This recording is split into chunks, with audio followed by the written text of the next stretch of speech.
নমস্কার বন্ধুরা। আজকে কিছু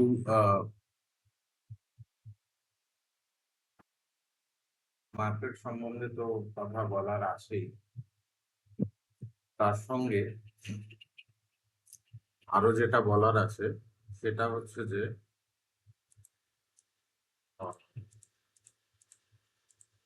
জিওপলিটিক্যাল সিচুয়েশনের উপরে দাঁড়িয়ে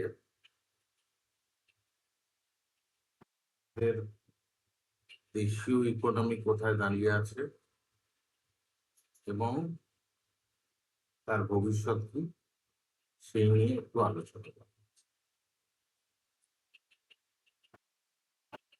তো ফার্স্টেই একটা কথা বলি, বেশ কিছুদিন আগে যখন এই ট্রাম্প ট্যারিফের ব্যাপার চলছিল এবং ইন্ডিয়া যখন রাশিয়া থেকে অপরিশোধিত তেল নিচ্ছিল, তখন ট্রাম্প আমেরিকান প্রেসিডেন্ট একটা কথা বলেছিলেন যে India's economy as dead economy. তো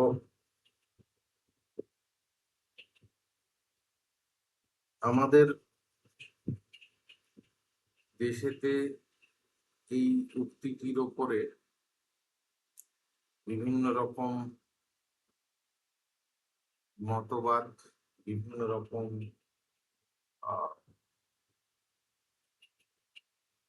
অবজারভেশন, বিভিন্ন দল বিভিন্ন রকম ভাবে এই উক্তিটিকে ব্যবহার করেছেন এবং ইন্ডিয়া গভর্নমেন্টকে ব্যাকফুটে নিয়ে যাওয়ার জন্য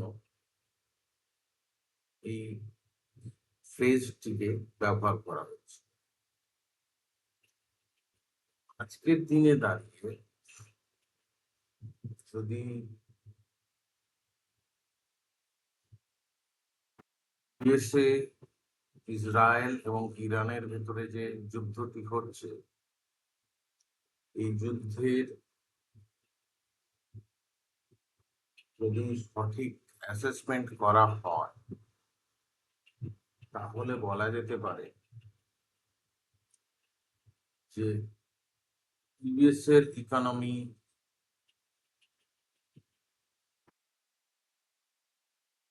after few months or year is dead economy.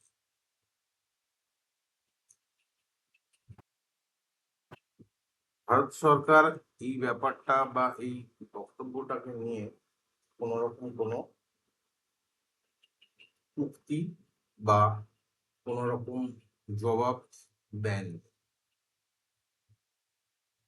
কারণ ভারত সরকারের নিজস্ব একটা পদ্ধতি আছে। অবশ্যই প্রত্যেক দেশের যেরকম সরকার চালাবার একটা পদ্ধতি আছে, আমাদেরও ভারত সরকারেরও একটা পদ্ধতি আছে। তারা মনে করেননি যে এই কথার কোনো উত্তর দেওয়া যায় বা যেতে পারে। কিন্তু আমার অ্যাসেসমেন্ট বলছে যে এই যুদ্ধ যদি কোট আনকোট বলা যেতে পারে রাশিয়া এবং ইউক্রেনের মতো অবস্থায় যদি দাঁড়ায়,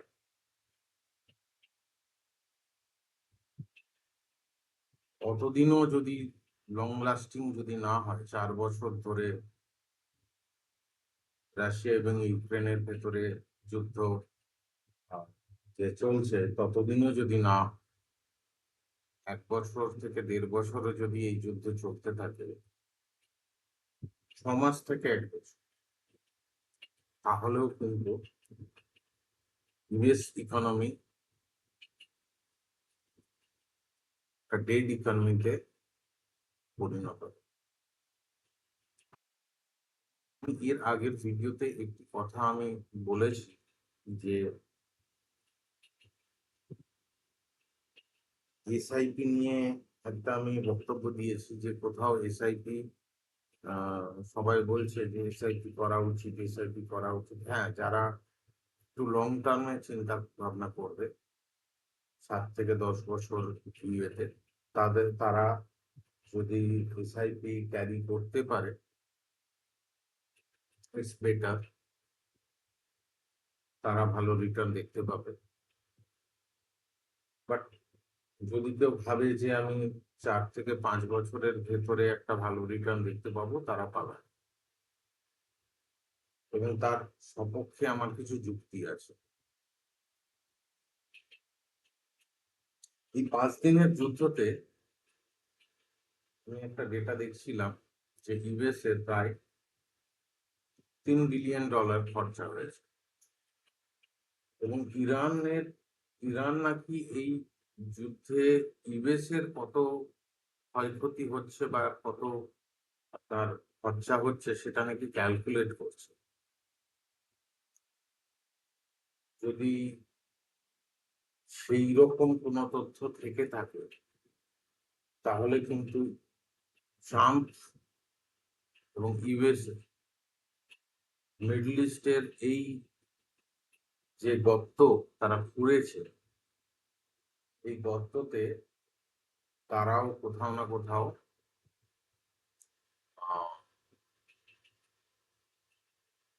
এই গর্ততে পড়বে। আমি অনেকদিন ধরে বলছিলাম যে আমি ইকোনমি নিয়ে আমার কিছু বক্তব্য বলার আছে, সেটা আমি বলবো। তো আজকে সেই দিনটা এসছে। কারণ হচ্ছে যে, যেটা যুদ্ধ নিয়ে যে অবজারভেশন আমার, সেটা হচ্ছে যে ন্যাটো ইউএস এর পাশে নেই। এই যুদ্ধ শুধুমাত্র ইউএস এবং ইসরায়েল এই যুদ্ধতে অংশগ্রহণ করেছে এখনো ডাইরেক্ট, ইনফ্লুয়েন্সড বাই ইসরায়েল,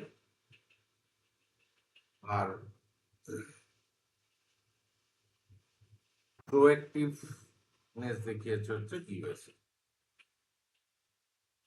তো ন্যাটো নেই এই যুদ্ধে। ব্রিটেনকে বলেছে যে এই যুদ্ধেতে আসার জন্য, বা ফ্রান্সকে বলেছে, বা ইউরোপিয়ান ইউনিয়নের অন্যান্য দেশগুলোকে যখন আহ্বান করেছে তখন তারা রিজেক্ট করেছে। তারা বলেছে যে আমরা ডাইরেক্টলি এই যুদ্ধতে ইনভলভমেন্ট হব না। যদি না হয়, এবং ট্রাম্প যে বারে বারে যে ইউরোপিয়ান ইউনিয়নের বিভিন্ন লিডার বিভিন্ন জায়গাতে যে হেনস্থা করেছে, বা বলতে পারেন যে ছোট করেছে, তার একটা কোথাও তাদেরও সময় হয়েছে যে ট্রাম্পের ওপরে তারা উত্তর না দিয়ে বা এই যুদ্ধে অংশগ্রহণ না করে কিভাবে ট্রাম্পকে এই যুদ্ধে আটকে রাখা যায়, এবং এই আটকানোর ফলে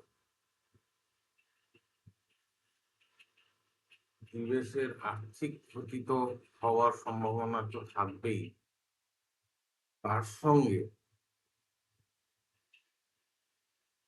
ইউএস আর্মি পার্সোনালেরও অনেক ক্ষয়ক্ষতি হওয়ার সম্ভাবনা থাকবে, যদি না নিউক্লিয়ার উইপন্স ব্যবহার না হয়।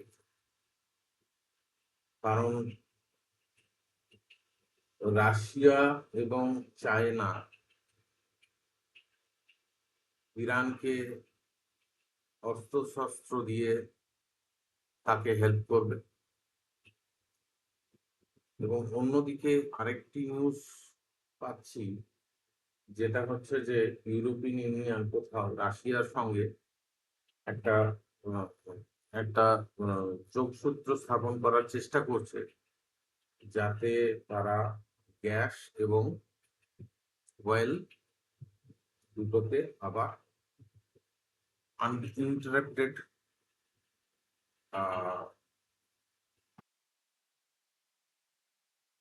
সাপ্লাই যাতে ইউরোপিয়ান ইউনিয়নে আসতে পারে।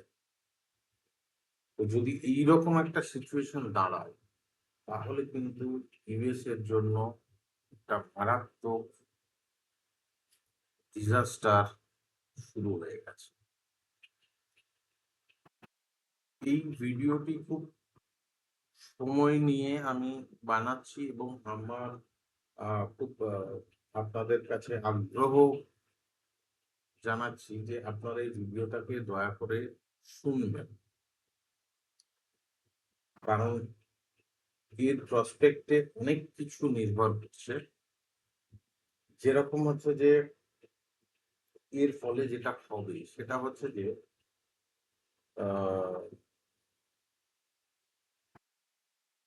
অয়েল বা গ্যাসের সাপ্লাই যেটা ওপেক কান্ট্রি থেকে আসতো ইন্ডিয়াতে বা অন্যান্য দেশে, চায়নাতে বলুন, বা থার্ড ওয়ার্ল্ড ওয়ার্ল্ড কান্ট্রি যেগুলো Bangladesh, China, Bangladesh, China, India, Sri Lanka, Vietnam, এইসব জায়গাগুলোতে, সেখানে কিন্তু ব্যাহত হবে।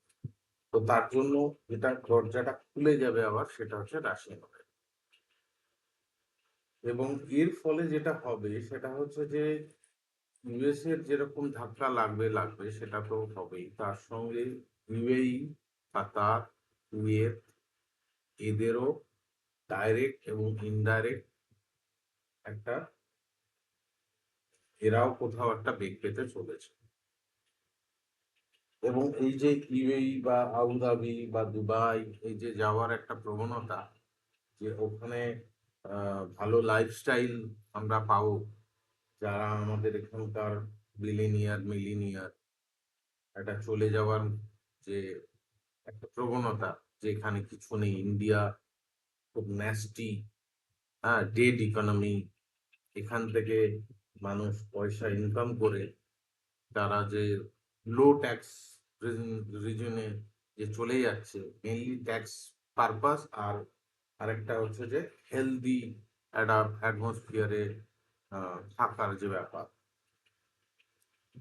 টিপটপ কন্ডিশন, পরিষ্কার পরিচ্ছন্ন। তো সেই সেই সুবিধাটা পাওয়ার জন্য যে যারা চলে যায়, তারা কিন্তু আবার ফিরে আসার কোথাও না কোথাও একটা চিন্তা ভাবনা নেবে। এইরকম একটা নোংরা দেশ, যেখানে এত নোংরা, হ্যাঁ, আবর্জনা, সেই দেশেতে আবার ফেরবার কোথাও একটা চিন্তা ভাবনা নেবে। কারণ হচ্ছে যে এই যুদ্ধ যদি 6 মাস থেকে 1 বছর যদি চলতে থাকে, তাহলে কিন্তু এই দেশগুলিতে থাকার, মানে বিশেষ করে ইন্ডিয়ানদের থাকার পক্ষে সম্ভব হবে না। কারণ প্রচুর ইনফ্রাস্ট্রাকচার রিলেটেড কাজকর্ম এইসব দেশে হয়ে থাকে। তো তার জন্য এখান থেকে যারা ওখানে কাজের সূত্রে গেছে, তারা তো আসবেই। এবং যারা ভালো লাইফস্টাইল পাওয়ার জন্য যারা এখান থেকে পয়সা ইনকাম করে চলে গেছে, তারাও ফেরবার কোথাও না কোথাও একটা চিন্তা ভাবনা নেবে। এটা হচ্ছে আমার একটা অ্যাসেসমেন্ট বা অবজারভেশন। এবারে হচ্ছে যে তাতে আমাদের ইকোনমিতে কি ছাপ পড়তে পারে, বা কি ধরনের কি একটা রিফ্লেকশন আমরা দেখতে পাই। আমি অনেকদিন ধরেই বলে আসছি যে মার্কেট সম্বন্ধে, যে মার্কেট কোথাও না কোথাও একটা নেগেটিভ টেরিটরিতে চলছে। বিশেষ করে আমি নিফটির ক্ষেত্রে কিন্তু আমি বারে বারে বলে এসেছি, আমি কিন্তু কোনোভাবেই বলিনি যে মার্কেট এখান থেকে মুভ আপ করে যাবে। মানে যখন এখান থেকে ধরুন আমি বলছি প্রায় জানুয়ারি মাস থেকে আমি বলছি যে মার্কেট কিন্তু ভালো জায়গাতে নেই, মার্কেটে কিন্তু পড়ার সম্ভাবনা আছে। যদিও তখন সেরকম ভাবে কোনো বড় মুভমেন্ট আপসাইড দেয়নি, কিন্তু যেহেতু ওখানে হোল্ড করে রেখেছিল মার্কেট, তো তার জন্য অনেকে হয়তো ব্যাপারটাকে উপলব্ধি করতে পারে। এবারে হচ্ছে যে এইরকম যদি সিচুয়েশন হয় তাহলে ইন্ডিয়াতে এফেক্ট কি আসবে? ইন্ডিয়াতে এফেক্ট আসবে, ইনফ্লেশন বাড়বে, অবভিয়াসলি ইনফ্লেশন বাড়বে। কারণ হচ্ছে যে আপনার ক্রুড অয়েলের দাম যদি বাড়তে থাকে, যদি গ্যাসের যদি দাম বাড়তে থাকে, তাহলে তার ইম্প্যাক্ট ইন্ডিয়াতেও আসবে। এবারে হচ্ছে যে তার ফলে এবারে দেখতে হবে যে যুদ্ধের দুটো দিকই আছে। একটা ভালো দিকও, ভালো দিক বলবো না, মানে যুদ্ধের জন্য কেউ কেউ বলে, একটা কথা আছে না যে কারুর পৌষ মাস তো কারুর স্বর্গ মাস। তো ঠিক সেরকম ভাবে বাংলাতে যে এই কথাটা আছে তার একটা ইয়ে আছে, ব্যাপার আছে যে যদি কারুর সর্বনাশ হয় তো কারুর পৌষ মাস তো হবে। তো সেদিক থেকে বলি যে ইন্ডিয়ান ইকোনমি হয়তো কিছুটা স্লথ হবে, কিন্তু ইন্ডিয়ান ইকোনমি ডেড ইকোনমি হবে না, পজ নেবে কোথাও হয়তো বছর দেড়েক, বছর দুয়েক একটা পজ হয়ে থাকবে। তারপরে আবার আহ, আপনার আবার একটা ডাইরেকশন নেবে।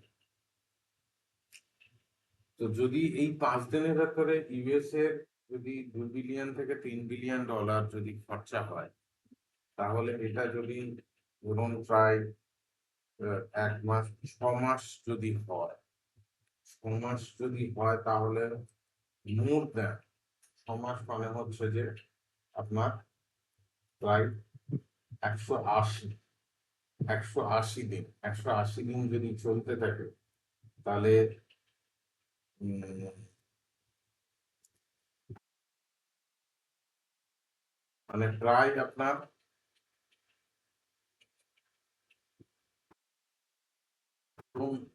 অ্যাভারেজ এস্টিমেট $100 বিলিয়ন উপরে, 100 কি আরো বেশি, আমার ঠিক আইডিয়া নেই, হয়তো 200-250 বিলিয়ন ডলারের মতো খরচা হতে পারে, কি আরো বেশি হতে পারে, যদি নিউক্লিয়ার উইপন্স যদি ইউজ না হয় এবং যদি ন্যাটো যদি যুদ্ধেতে না আসে, সেক্ষেত্রে কিন্তু ইউএস এর এই, এবং ক্ষয়ক্ষতি তো আছেই আর্মি পার্সোনালের। তো দেখুন ইরানের যা হবার হয়ে যাবে, কারণ ইউএস কোনোদিনই তার কোন ল্যান্ডে কোনোদিন যুদ্ধ করে। লাস্ট হয়েছিল হচ্ছে পার্ল হারবার, আপনারা নিশ্চয়ই আহ পার্ল হারবার নিয়ে তার মুভিও আছে, সেটাকে দেখতে পারেন। আহ জাপানি ওয়ার্ল্ড ওয়ার 2 এর সময়তে হয়েছিল। তো জাপান ইউএস এর পার্ল হারবারে অ্যাটাক করেছিল এবং পরের পর আপনার যে প্লেন, সে প্লেনগুলিকে ওখানে ক্র্যাশ করে দিয়েছিল। এর ফলে ইউএসএ তে প্রচুর ক্ষয়ক্ষতি হয় এবং তারপরে যেটা ওয়ার্ল্ড ট্রেড সেন্টারে যে ওই টুইন টাওয়ার যে পড়ে যায় লাদেনের ইয়েতে, নেতৃত্বাধীন, তো সেই ঘটনা ঘটেছিল। এছাড়া ইউএসএ তে ইন জেনারেল গোটা 100 বছর বা 150 বছর ধরে ইউএস নিজের ল্যান্ডে কোনোদিন যুদ্ধ করে। তারা সবসময় যেটা করেছে সেটা হচ্ছে যে ক্ষয়ক্ষতি হয়েছে, কিন্তু তারা অন্যর ল্যান্ডেতে গিয়ে তারা যুদ্ধ করেছে। ভিয়েতনামের ক্ষেত্রেও তাই, এপাশে আমরা যদি সামনাসামনি ইরাকের ক্ষেত্রেও তাই হয়েছে, যদি আমরা দেখি সিরিয়ার ক্ষেত্রেও তাই হয়েছে, আমরা যদি দেখি তারপরে আফগানিস্তানের ক্ষেত্রেও তাই হয়েছে, এপাশে আমরা যদি দেখি তাহলে এবারে ইরানেও তাই হচ্ছে। কিন্তু ইরানের ম্যাটারটা একটু অন্যরকম। কারণ ইরান দেশ হিসাবে অনেক বড়, তার জিওপলিটিক্যাল একটা বড় ইম্পর্টেন্সই আছে। এবং এই সিচুয়েশনে যেখানে ইরানও জানতো যে যদি ইউএসএ কোনোভাবে ইউএস এবং রাশিয়া ইসরায়েল যদি আমাদের দেশে আক্রমণ করে তাহলে আমাদের কি অবস্থা হতে পারে, তো সেটা তারও একটা কোথাও না কোথাও অ্যাসেসমেন্ট করে চলছিল। তো এবারে আসা যাক, আহ, আমি মার্কেট সম্বন্ধে, আমাদের এখানকার মার্কেট সম্বন্ধে কিছু বলার আছে। এটা তো গেল একটা এই পরিস্থিতিতে কি ধরনের কি সিচুয়েশন চলছে সেটা নিয়ে একটু বলা।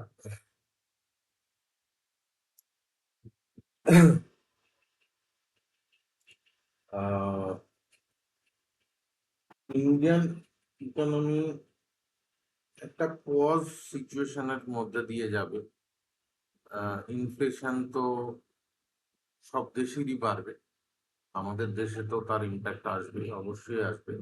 তার জন্য যেটা হতে পারে সেটা হচ্ছে যে সাবস্টিটিউট যে জায়গাগুলো আছে, সরি, সেই দিকগুলো আপনারা দেখতে পারেন। সাবস্টিটিউট মানে হচ্ছে যে প্রথম কথা হচ্ছে যে আপনার অয়েলের বদলে কোল, যেটা আমাদের প্রচুর রিজার্ভ আছে, যেটাকে ইউজ করা যেতেই পারে। হয়তো ভারত সরকার সেটা নিয়ে কোথাও না কোথাও চিন্তা ভাবনা করবে। আচ্ছা, এনার্জি সেক্টরটাই আমি বিশেষ করে বলি।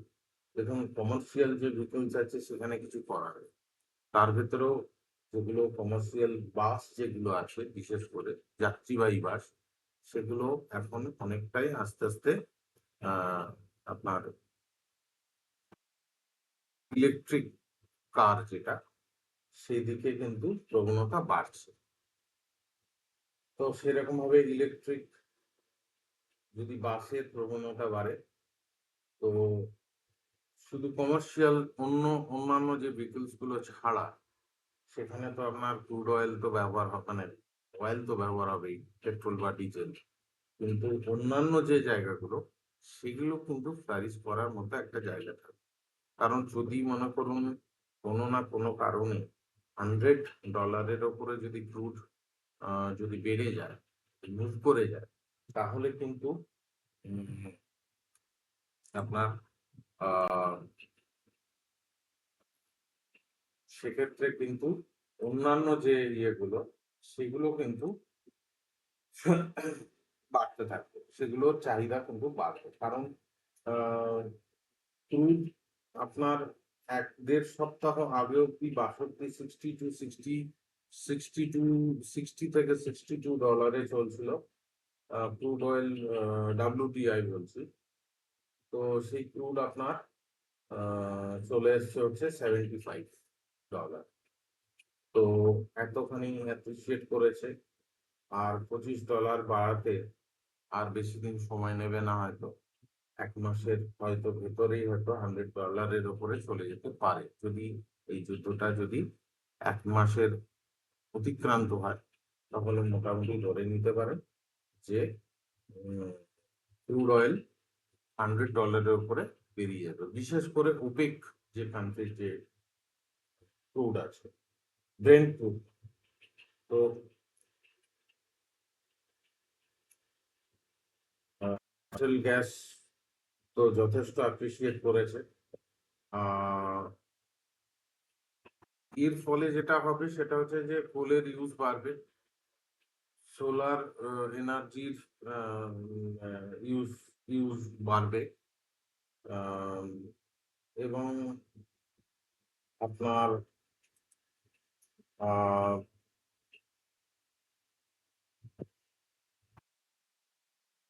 ব্যাটারি গাড়ির ইউজ বাড়বে।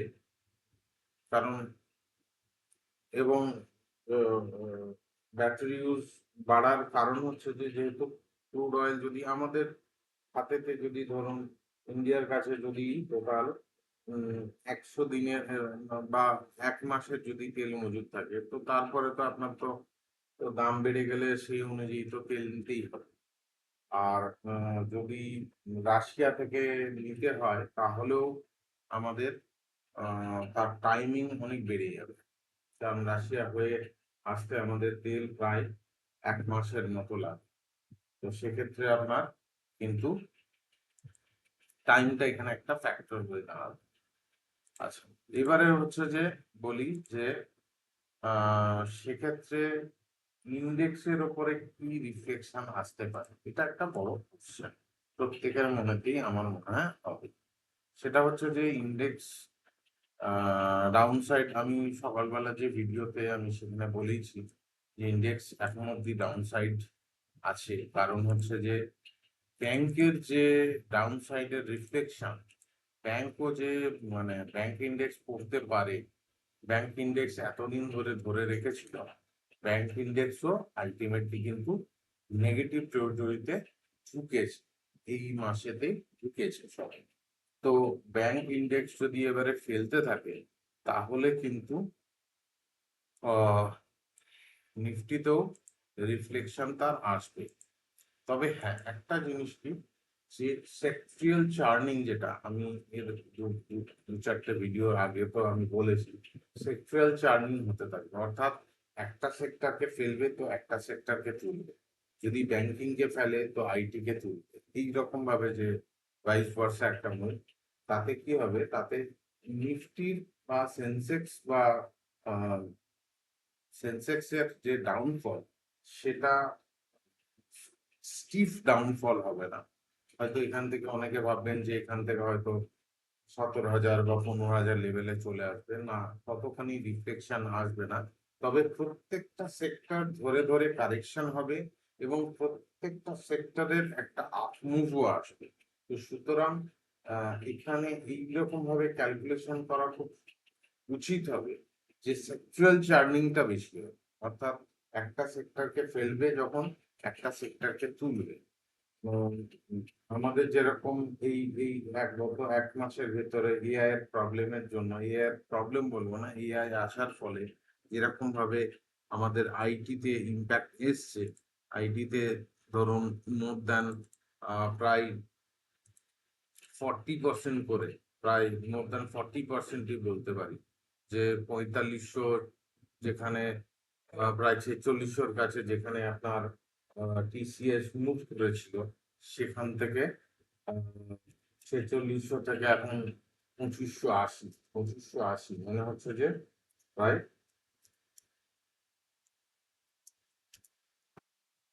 প্রায় 45% হাই থেকে 45% টিসিএস পড়ে গেছে।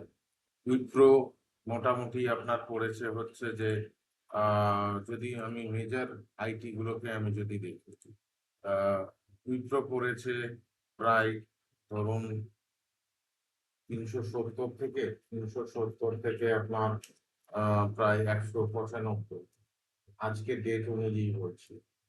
তো হ্যাঁ, মোটামুটি 47-48%। তো প্রত্যেকটাই মোটামুটি 40%-এর উপরে আইটির, মেজর আইটিতে কারেকশন এসছে। তো হতেই পারে যে আইটিতে একটা মুভ এলো কিন্তু ব্যাংকিং কে ফেল, বা তার সঙ্গে সঙ্গে যেটা হলো সেটা হচ্ছে যে আপনার ব্যাংকিং কে ফেললো, বা অন্যান্য যে ইন্ডাস্ট্রিজ গুলো আছে, যেরকম ধরুন যে এফএমসিজি কে আরেকটু ফেললো, কারণ যেহেতু ইনফ্লেশন একটা হিট করবে, তো সেখানে আপনার, বা রিয়েল এস্টেট কে ফেললো, রিয়েল এস্টেটকে আরো ফেলার মতো জায়গা আছে, অটোকে ফেললো, অটো তো ফেলার মতো জায়গা আছে।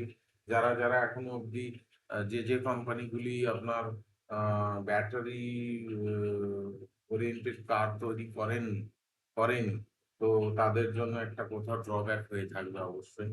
তো তাদের কোথাও একটা ডাউনফল দেখতে পাওয়া যাবে।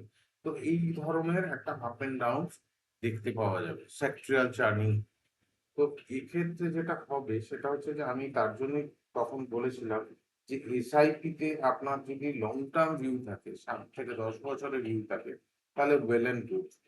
কিন্তু যদি ভাবেন যে কেউ 4-5 বছরের ভেতরে একটা হেলদি রিটার্ন, যেটা আমরা 2020-র পর থেকে দেখে এসেছি, বা 2017-18 যারা 10 বছর ব্যাকেতে যারা করেছেন, ইনভেস্টমেন্ট করেছেন, যারা একটা ভালো রিটার্ন দেখতে পেয়েছেন, যে হ্যাঁ কোথাও 10 বছরে আমরা 200% বা 300% আমরা এসআইপি তে করেছি, রিটার্ন দেখতে পেয়েছি, তাদের রিটার্ন কিন্তু এই 1 থেকে 1.5 বছর এখনো, মানে এখান থেকেও 1 থেকে 1.5 বছর, আগামী 1 থেকে 1.5 বছর কিন্তু দেখতে পাবেন না। সেখানে কিন্তু কোথাও রিটার্ন একটা কোথাও পজ করবে। এবং এই যে একটা ইউফোরিয়া তৈরি হয়েছে যে যে কোনো, আপনার কাছে যত টাকা আছে ঠিক আছে আমি এসআইপি তে দিয়ে দিতাম, এসআইপি করে নিন, কোনো অসুবিধা নেই। তো দেখুন, মার্কেট 2020-র পর থেকে যদি আপনি রিটার্নের প্রসপেক্টে বলেন, তাহলে বলবো যে 2020-তে যে লো করেছিল, আমি এর আগের দিনও বলেছিলাম 7,511, হাই করেছে হচ্ছে আপনার 26,373, 26,373 থেকে মানে হচ্ছে যে প্রায় 18,000, প্রায় 19,000 পয়েন্টের মার্কেটের মুভমেন্ট দিয়েছে মাত্র এই 5 বছরের ভেতরে। 5 বছরের ভেতরে এতটা মুভমেন্ট দিয়েছে, মানে প্রায় ধরুন 250%-এর মুভমেন্ট দিয়েছে মার্কেট। তো এই শুধুমাত্র আমি ইন্ডেক্সের কথা বলছি, স্টকের কথা তো ছেড়ে দিন। কোন স্টক আমি নিজে দেখেছি, বা আপনারাও দেখেছেন, যে কোন স্টক আপনার 10 টাইমস, 20 টাইমস, 15 টাইমস, 25 টাইমস এর কথা বলছি, এতখানি রিটার্ন দিয়েছে। যেরকম ফর এক্সাম্পল আমি যদি বলি, আজকে আদানির আমি এক্সাম্পল নিচ্ছি। আদানি আপনার 2020-তে কত ছিল? মাত্র ছিল হচ্ছে যে 200-250 টাকা। তো সেই আদানির শেয়ার, আদানি এন্টারপ্রাইজের কথা বলছি, সেই আদানির এন্টারপ্রাইজের শেয়ার চলে গিয়েছিল 4200 টাকা। অর্থাৎ আপনার 2020-র আমি যদি মানে ইয়েতেও বলি, 150 টাকার শেয়ার চলে গিয়েছিল হচ্ছে 4200 টাকা। মানে হচ্ছে যে আহ,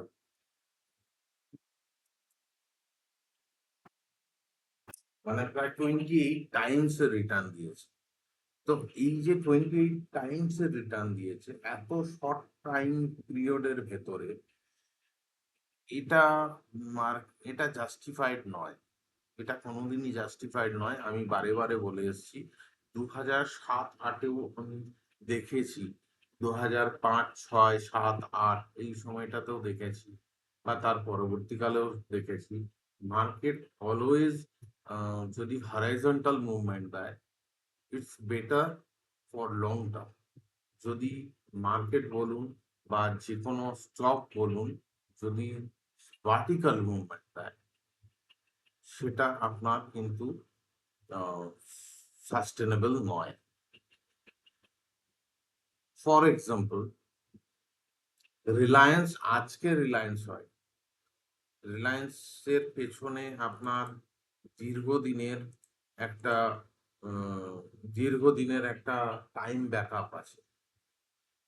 রিলায়েন্স আপনার যে এখানে 1345 আফটার বোনাস যে 1345-এ দাঁড়িয়ে আছে, এটা কিন্তু আজকের ইয়েতে নয়, এটা দীর্ঘদিন ধরে ছোট ছোট ছোট ছোট মুভমেন্ট হতে হতে রিলায়েন্সকে নিয়ে আসে। তো ইটস এ টাইম টেকিং ব্যাপার। এবারে আপনি যদি আজকে ভারতীকে দেখেন, ভারতী কিন্তু একদিনে এই জায়গায় এসে পৌঁছয় 1900 টাকা। এই যে কিছুদিন আগে 2200 টাকা অব্দি মুভ করিয়েছে, 2100 টাকা অব্দি মুভ করিয়েছে। এই যে একটা হিউজ রিটার্ন, এই রিটার্ন কিন্তু একদিনে হয়। গত 10 বছর ধরে, আহ মানে বিগত 10 বছর ভারতীতে কোনো রিটার্ন ছিল না, তারপরে এসে ভারতীতে রিটার্ন হয়েছে। তার আগে ভারতী কিন্তু ওভারঅল একটা ফ্ল্যাট টু আপসাইড মুভমেন্ট দেখিয়েছে। তো এটাই হচ্ছে বক্তব্য যে যদি কোনো স্টক বলুন বা ইন্ডেক্স বলুন, যদি ভার্টিক্যাল মুভমেন্ট হয় সেক্ষেত্রে ডাউন সাইড ও ভার্টিক্যাল হবে এবং সেক্ষেত্রে স্টিফ ফলিং হবে। উম, এবারে আমাদের এখানে এই 5 বছরের ভেতরে ইন্ডেক্স অলমোস্ট আপনার 2.5 টাইমস এর মতো রিটার্ন দিয়েছে। 18,000 19,000 পয়েন্টের মুভমেন্ট দিচ্ছে। হ্যাঁ, 18,800 মতো মুভমেন্ট দিয়েছে আমি যদি লো থেকে ধরি। তো আহ এতখানি রিটার্ন 2008-এর কারেকশনের পরেও কিন্তু মার্কেট দেয়। তখনও কিন্তু মার্কেট যে হাই করেছিল, আমার মোস্ট প্রবলি মনে পড়ে যেটা হচ্ছে 7,600 সামথিং। 2000 2008-এর যে উম, যখন হয় লেমন ব্রাদারের যখন প্রবলেম আসে, 6,300, সরি, 6,385, 57 মতো হাই করেছিল। সেখান থেকে পড়েছিল হচ্ছে প্রায় 2250-এর লেভেল অব্দি এসছে। তো সেখান থেকে যে মার্কেটে মুভমেন্ট দিয়েছিল সেটা আপনার ওই 6,300, ঠিক আছে, 6,300 350 থেকে ফেলেছিল এবং গত মানে তারপরে প্রায় 1-1.5 বছর পরে আবার 6,300 লেভেল অব্দি দেখিয়েছিল। তারপরে তো বছর 3-4 মার্কেটে কোনো মুভমেন্টই ছিল না, কোনো রিটার্নই দেয়নি। তারপরে আবার গিয়ে 14 পর থেকে আস্তে আস্তে মুভমেন্ট দিতে শুরু করে। কিন্তু 2020-র পরের যে সিনারিও, সেই সিনারিওটা একটু অন্যরকম। পড়েছে, সিঙ্গেল বটমিং করিয়ে ওখান থেকে মার্কেটে মুভমেন্ট দিয়েছে এবং মার্কেটকে হাই ভাঙতে ভাঙতে ভাঙতে ভাঙতে নিয়ে গেছে। তো এটা একটা প্রবলেম। সেই প্রবলেমটা আমরা উম, আমরা উম, সবাই অপরচুনিটি হিসেবে দেখেছি যে হ্যাঁ, আমি একটা 1 টাকা লাগাচ্ছি, তো আমি 1 বছর বা 2 বছরের ভেতরে 2 টাকা পাচ্ছি। এত বড় রিটার্ন মার্কেট কোনোদিনই দেয়। 12 to 15% return on an average এই রিটার্ন মার্কেট দিয়ে থাকে, কিন্তু টাইম হরাইজনটা অনেকটা বড়। কিন্তু 1 টাকা 2 বছরের ভেতরে ওটা 2 টাকা হচ্ছে, ইটস মানে লটারি, ইটস লটারি। তো এতগুলো কথা বলার কারণ হচ্ছে যে যে মার্কেটের এই একটা ডিপ্রেশনের ভেতরে থাকবে। ডিপ্রেশন বলতে পারেন বা কোথাও বলতে পারেন যে একটা অ্যাকুমুলেশন ফেজ মার্কেটের ভেতরে থাকবে। তো ডাউন সাইড অবশ্যই আছে, তবে তার সঙ্গে সঙ্গে সেক্টরাল চার্নিং থাকবে। তো সেক্টরাল চার্নিং হওয়ার জন্য মার্কেট কোথাও একটা ব্যালেন্সিং ফ্যাক্টর তৈরি করবে এবং তার ভিতরে মার্কেটে আপনার ট্রেডও চলতে থাকে, এটাই বলা। এবারে হচ্ছে যে দেখে নিই আমরা যে এ তো গেল ইকোনমি এবং এখনকার যে যুদ্ধ পরিস্থিতি বলুন, সবকিছু নিয়ে বলার চেষ্টা করলাম। এবারে দেখে নিই যে এর পরের দিনে মার্কেট কি হতে পারে। মার্কেট তো আমি সকালবেলার ভিডিওতে বলেছি যে 24,337 হচ্ছে যে 500 ডিএমএ। তো সেটাকে একবার ব্রেক করেছিল। সিঙ্গেল ডেতে তো ব্রেক করতে পারে না, সাধারণত সেটাই হয়। তো সেরকম ভাবে আজকে লাস্টে এসে মানে ওখানে লো করিয়ে তারপরে আপনার ওখান থেকে তুলিয়ে নিয়েছে। তো অনেকটাই ঘুরিয়েছে, প্রায় ধরুন 200 পয়েন্টের মতো ঘুরিয়েছে একটা সময়, 200-300 পয়েন্টের মতো ঘুরিয়েছিল। তো সেখান থেকে আবার কিছুটা ফেলেও। এবারে কালকে দেখার আছে যে যদি মার্কেট কোনো না কোনো ভাবে 24,337-এর নিচে বন্ধ করে, তাহলে কিন্তু ফাইনালি বলা যাবে যে মার্কেট কিন্তু কোথাও একটা কি কনফিগারেশন বলুন, ডাউন সাইড কনফিগারেশন বলুন, বা কোথাও একটা বড় কারেকশনের জন্য কিন্তু মার্কেট তৈরি হচ্ছে, এখনো অব্দি বড় কারেকশন হচ্ছে। মানে এখান থেকে ধরুন যদি আরো 1000, 1500, 2000 পয়েন্ট যদি পড়ে, সেক্ষেত্রে স্টকের অবস্থা কি হতে পারে সেটা আপনি বুঝতে পারছেন, আমিও বুঝতে পারছি। কিন্তু হ্যাঁ, এবারে তা বলে কি আপনার টোটাল ওভারঅল স্টকের কি ডাউনফল হবে? সেটা নাও হতে পারে। আহ, সেটা হওয়ার সম্ভাবনা আমার মনে হয় যে একটুখানি কম হবে। সেক্টরাল বেসিস ডাউনফলটাই বেশি হবে। কোনো কোনো সেক্টরকে বেশি ফেলবে, কোনো কোনো সেক্টরকে কম ফেলবে। এবং কিছুটা মুভমেন্টের সঙ্গে সঙ্গে দেখবেন যে যে সেক্টরটা আগে পড়ে গেছে সেই সেক্টরকে কোথাও না কোথাও আপনার মুভ আপ দেওয়ার চেষ্টা করবে। যেরকম ফর এক্সাম্পল আমি আপনাদের বলতেই পারি যে আজকে একমাত্র এবং একমাত্র একটা সেক্টরই পজিটিভে গিয়ে বন্ধ করেছে, সেটা হচ্ছে যে Nifty IT index, flat to positive. আজকে যেখানে প্রায় 300-400 পয়েন্ট নেগেটিভে বন্ধ করেছে ইন্ডেক্স, এবং আরো নিচে না গিয়েছিল, আরো 300 পয়েন্ট, আরো 200 পয়েন্ট নিচেতে নিয়ে গিয়েছিল, সেখানে আজকের দিনে দাঁড়িয়ে আইটি ইন্ডেক্স একমাত্র পজিটিভ, মানে ফ্ল্যাট টু পজিটিভে বন্ধ করেছে। তো এটা হচ্ছে ইন্ডিকেশন যে সেক্টরাল একটা চার্নিং হবে। সেই রকম ভাবে ট্রেড নেওয়ার চেষ্টা করবেন। ইন্ডেক্সের ব্যাপারে, নিফটির ব্যাপারে তো বললাম যে নিফটি এখন অব্দি ডাউন সাইড আছে। ক্রুশিয়াল লেভেল হচ্ছে 24,337। ব্যাংক নিফটির ক্ষেত্রে, ব্যাংক নিফটি আমি বলবো যে ব্যাংক নিফটি মানে শর্ট টাইমের ভেতরে একটা ডাউন সাইড তো দেখিয়েছে। এবারে তা সত্ত্বেও ব্যাংক নিফটি এখনো অব্দি যে 1200 পয়েন্টের ফলিং এখনো অব্দি হওয়ার মতো আছে। 1200 পয়েন্ট ফলিং এর মতো এখনো জায়গা আছে। আহ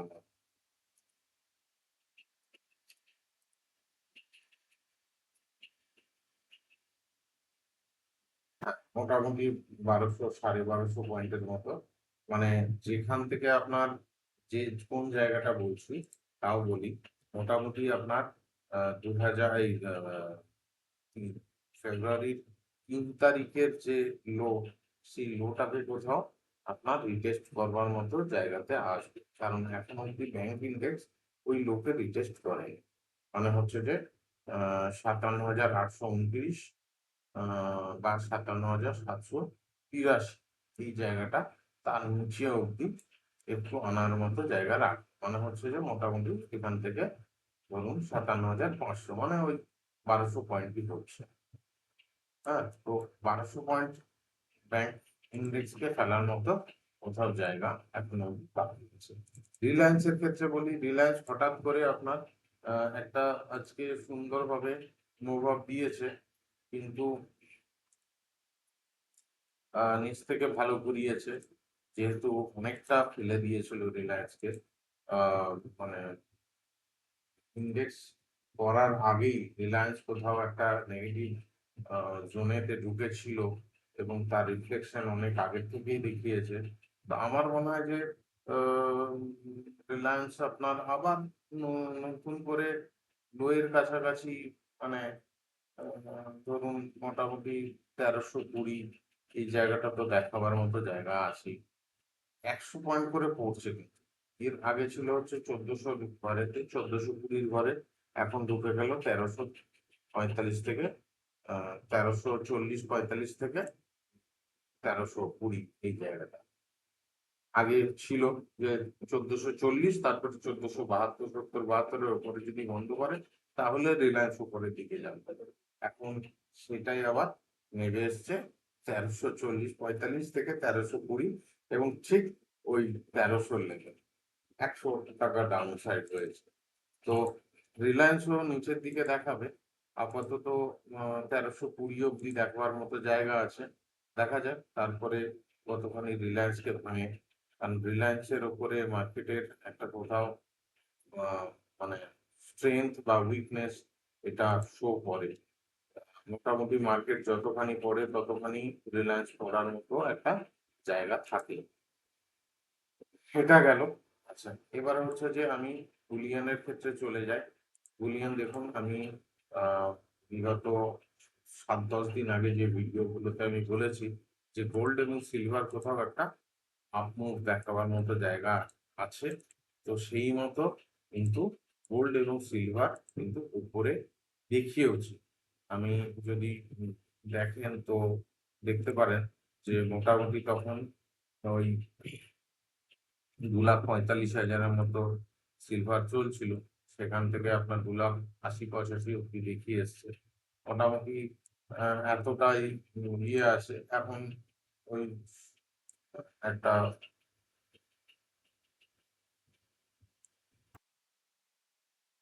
একটা আপনার সাইডওয়েজ, হ্যাঁ সাইডওয়েজ একটা গিয়ার ট্রেন্ডেই চলবে, যে উপরে গেলেই বারে বারে শর্টিং হওয়ার মতো জায়গা থাকবে। তো সিলভারের ক্ষেত্রে এটা হবে, গোল্ডের ক্ষেত্রেও তাই। গোল্ডও আপনার মোটামুটি দেখতে পাবেন যে গোল্ডও দেখা যাবে যে আপনার সাইডওয়েজ একটা গিয়ার টার্নের ভেতরে চলবে। গোল্ড গোল্ডও যথেষ্ট অ্যাপ্রিসিয়েট করেছিল এর ভেতরে। হ্যাঁ, এবং যেটা এর ভেতরে যেটা প্রবলেমেটিক হবে সেটা হচ্ছে যে ইউএসডি আয়ন।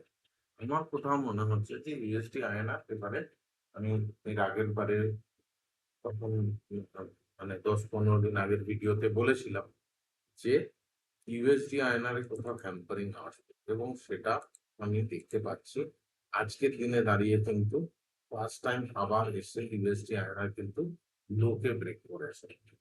92-42-এর মতো হাই করেছিল এবং এই সরি লো করেছিল, এবং আজকে বন্ধ করেছে 92-এর উপরে। 42-42 92-42-এ হাই করেছিল, সেখান থেকে বন্ধ করেছে 92-এর কাছাকাছি। তো এটা কিন্তু ডেপ্রিসিয়েট হওয়ার মতো জায়গা একটা কোথাও থাকবে। তো সেই মতো দেখে শুনে ট্রেড নেবেন। বড় ধরনের কোনো ট্রেড নিতে যাবেন না। আর আরেকটা জিনিস হচ্ছে যে যদি 24,373-এর নিচে যদি বন্ধ করে, তখনই একমাত্র চেষ্টা করবেন তবু ইন্ট্রাডে পারপাসে লং হোক শর্ট হোক কাজ করার জন্য। কারণ যত নিচের দিকে আসবে তত হালকা হবে মার্কেট, এবং তত কি হবে যে পড়লেই একটা কোথাও না কোথাও বাইং এর জায়গা আসবে। তো সেই মতো মাঝে মধ্যে হয়তো দেখবেন যে মার্কেট পজিটিভও দেখাবে, দু একদিন হয়তো 300, 400 বা 500 পয়েন্টের আপ মুভ দিয়ে দিল। এই ধরনের মুভমেন্ট গুলো থাকবে, চলতে থাকবে। তো সেই তার জন্যই বলছি যে বড় ধরনের শর্ট পজিশন যে ক্যারি করে নিয়ে যাওয়া, সেটাও কিন্তু এই এখন এই যে সিচুয়েশন আছে সেখানে কিন্তু একটুখানি প্রবলেমেটিক হবে। তো সেই রকম ভাবে ট্রেড নিন, এবং হ্যাঁ ডেটার দিকে একটুখানি দেখে নিন।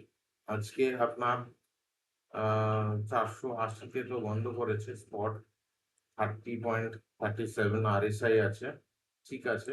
কিন্তু আপনার ফিউচারে দেখাচ্ছে 32.20 কাছে আরএসআই, মানে এখানে একটা গ্যাপ তৈরি হয়ে আছে। তো এই গ্যাপটাকেও আবার মানে আজকে প্রিমিয়াম প্রায় 98 পয়েন্টের প্রিমিয়াম, যেটা যে প্রিমিয়ামটা চলছিল একটা সময় ডিসকাউন্টে এসেছিল নিফটি ফিউচার। তো সেটা এখন প্রিমিয়ামে এসছে 98-100 পয়েন্টের মতো প্রিমিয়াম। তো এটা একটা ম্যাটার করছে। এবং দেখতে পাচ্ছি যে অপশনের যে প্রাইসিং গুলো যথেষ্ট প্রাইসিং দেওয়া আছে। তো ভোলাটিলিটি কিন্তু থাকবে, তো সেই রকম ভাবে কিন্তু ট্রেড নেবেন। যেহেতু অপশন প্রাইসও কিন্তু কমছে না, তো বুঝে শুনে ট্রেড নিন। আর ট্রেডে বেশিক্ষণ ওয়েট করবেন না, কারণ এখন ট্রেডে তো খুব চট জলদি পেয়ে যাবেন। তো সুতরাং এখানে আপনার বেশিক্ষণ ওয়েট করার মতো কিছু নেই। তো এটাই বলা। আর জল পান করুন, এর আগের ইয়েতে বলিনি আমি, জল পান করুন, সুস্থ থাকুন এবং ট্রেড করুন।